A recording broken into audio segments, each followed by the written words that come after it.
फिलहाल जो नतीजे सामने आए हैं, और मैं माफी चाहता हूं, 1-2 घंटे से तो मैं गाड़ी में ही घूम रहा था, तो लेटेस्ट पोजीशन मेरे पास है नहीं, लेकिन मैं ये जरूर कह सकता हूं कि हमें शायद उम्मीद से ज्यादा सीटें मिली हैं।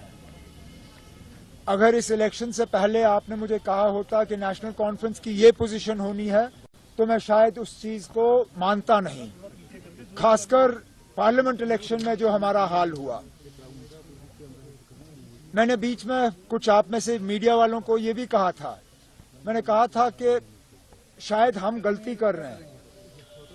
जहां हमें रशीद का बारामूला में वेव पार्लियामेंट इलेक्शन में नजर नहीं आया, इस बार हमने बढ़ चढ़ा के उसका वेव देखा जहां वेव था ही नहीं। और बहुत सी ऐसी पार्टियां जिनको शायद ये लगा था कि मरकज की मदद से वो कुछ हासिल कर सकेंगे, नहीं कर सके।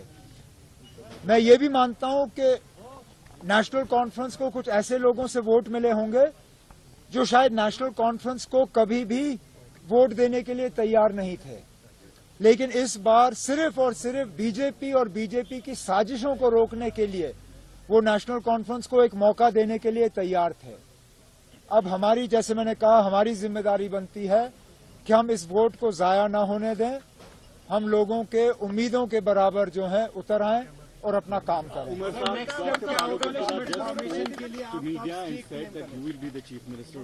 लेकिन अब as grateful as I am for this vote of confidence reposed in me by the National Conference President, this is a decision for the legislative party of the National Conference. It is a decision to be taken by the allies together. The National Conference Legislative Party has not met.